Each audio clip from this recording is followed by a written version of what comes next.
I was asked to describe myself once, and I came up with all hands, heart, and big feelings. And I think that's me in a nutshell. My name is Keia Mastrianni. I'm the owner and operator and baker behind Milk Glass Pie. I'm also a writer, cookbook author, oral historian. I'm one half of the team behind Old North Farm. I'm an ad school dropout. And now we're sitting in my bakery.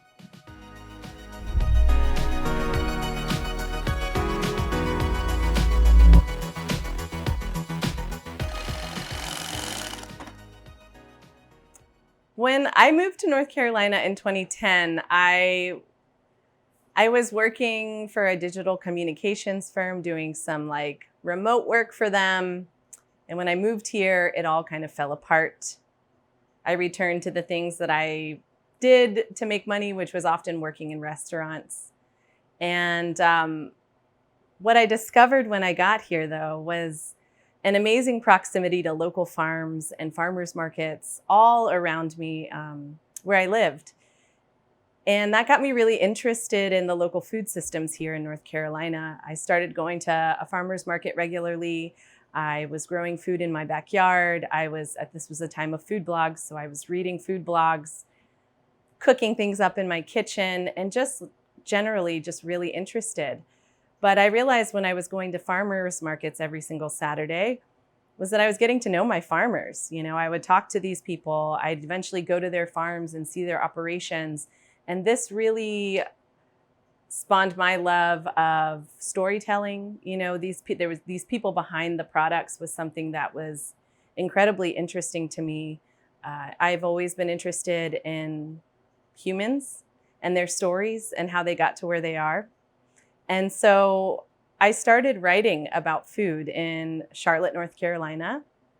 And I didn't intend to do that, but I started writing about food, and that turned into a food writing career. I became a freelance food writer when I moved to North Carolina. I wrote for the local independent publications in town, like Creative Loafing. Then I wrote for Charlotte Magazine and South Park Magazine, and eventually to regional and national publications like Bon Appetit. And through that process of writing about food, learning about food, of course, I was connected to farmers and chefs and bakers. And when I'd go report on these stories, I would meet these folks. And I met one particular person during a reporting trip on a local mill based in Asheville. And I met a baker named Tara Jensen in a small little baking space in Marshall, North Carolina. She taught pie workshops, and one weekend I decided I'd take one of her pie workshops. I don't know why I was interested in making pie, but I was interested in baking. I had relative success with it in my home kitchen. So I took this workshop, and what I got out of that workshop was a confidence to do it with frequency. So I returned home, and I was living in Charlotte at the time, and I started baking pie. I had a friend who had a little clothing boutique off Central Avenue, Caroline Cook Freres, who had the frock shop. And I asked her if I could just pop up in her little shop. And I think I baked 12 pies that first time. And from that, I think Milk Glass Pie kind of set sail. At the same time, I had met a farmer who I wrote a story about. He was a farmer who grew food with the mind of a chef, and we met right at the same time that I started baking. And I would probably say that meeting this farmer kind of inspired my baking. I started baking pie for him, and just practicing making multiple pies. So I started small, I continued to freelance write, and then I just started popping up when and where I could. It was a very slow evolution, a very grassroots process, and that became kind of a side hustle for me. So one thing about freelance writing is it doesn't really make you a lot of money. So I was kind of a broke writer, and I had to do other things. I was a part-time cheesemonger. I was baking pies, just at random pop-ups, or I'd make these small Thanksgiving pie list or holiday pie list, and people would email me and order pie, and I would bake for them in between running around the South and reporting on food, farms, and restaurants. So milk glass pie came into existence. It was a name that came to me after a full moon. It was really kind of random. I just woke up with that name in my head, milk glass pie. It was like a neon sign across my brain the night after a full moon, which sounds kind of woo-woo, but it's the truth. Milk glass is a vintage glass that you can find, and I love vintage things, and I considered the pie that I was doing at the time to be kind of old-fashioned country pie made by hand from scratch. And so that kind of vintage name felt appropriate. And milk glass pie was kind of a play also on like having a glass of milk with your pie. So there was all this idea of just old-fashioned pie wrapped up into that name, and it kind of stuck. So milk glass pie continued on. I just did pop-ups when I could. And, eventually that farmer that I wrote a story about, I, fell in love with him, and we eventually got married, and I moved out to the farm where he grew up and where he was growing food for chefs. So I landed here in Shelby, North Carolina, which is about an hour west of Charlotte, and, continued to write and make pie. And we moved on to our farm in 2019, our forever farm property, where we actually had our own piece of land and we had a home on the farm. And I, was still writing and baking at the same time. Every year I would kind of grapple with, am I going to choose one over the other? And for a time I chose writing. And when we moved on to the farm in 2019, I think I baked 80 pies out of a home oven, 4 pies at a time, for Thanksgiving that year. And then the next year was 2020, and we all know what happened. The pandemic happened. And for me, all the freelance writing assignments that I had kind of fell by the wayside. Everybody lost work. The pandemic really shut everything down.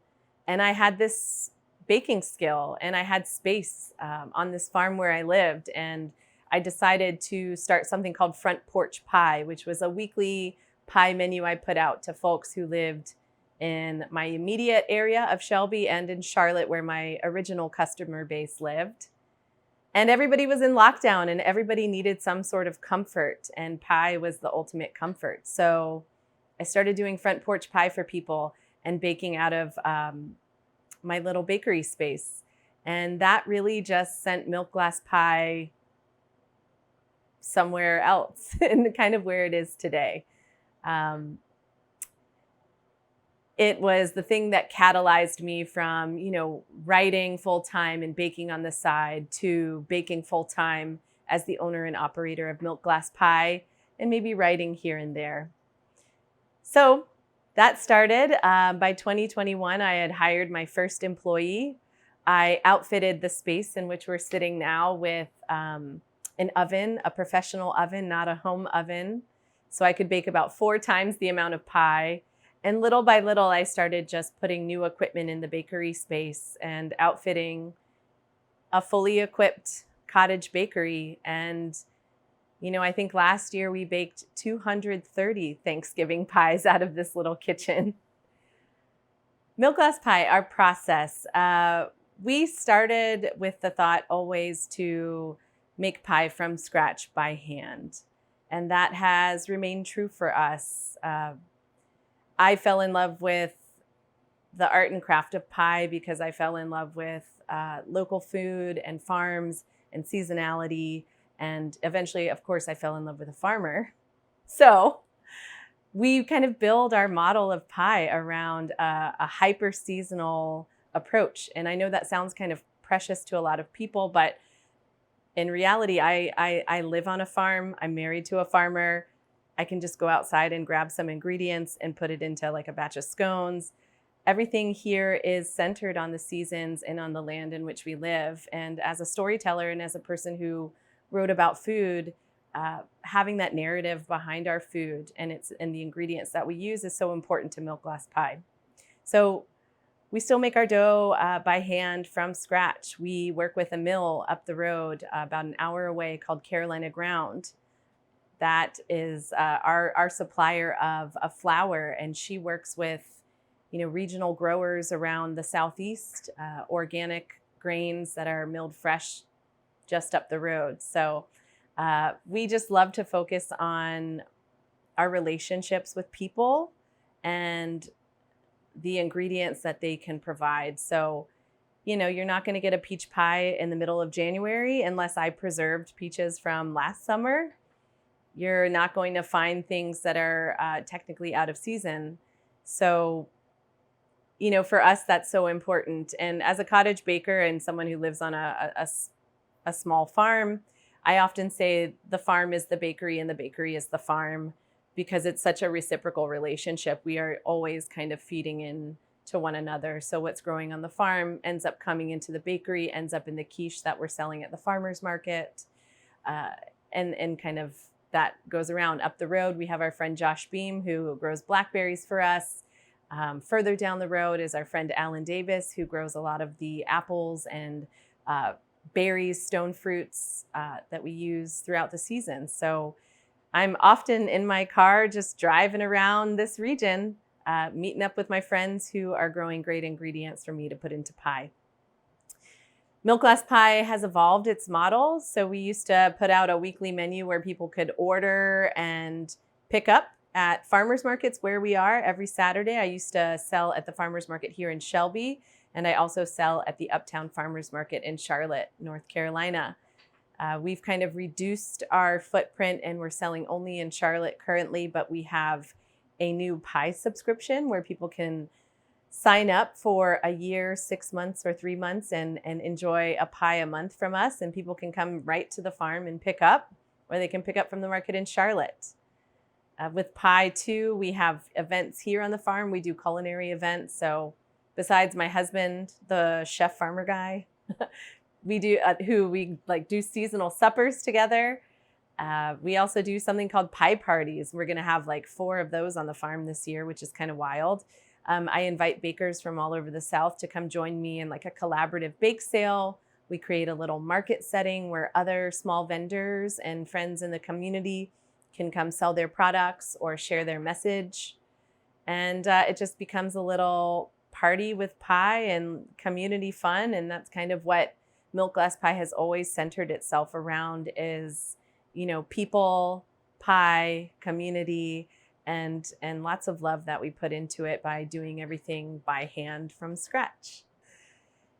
If you want to learn more about Milk Glass Pie, you can go to milkglasspie.com. There's information about our pie subscription on that site. You can also follow us on Instagram at Milk Glass Pie. If you want to read some of the things that I write, you can subscribe to a Substack called Pleasant Living, which is essays from the farm where I live. And if you want to follow the farm, you can follow at Old North Farm WNC.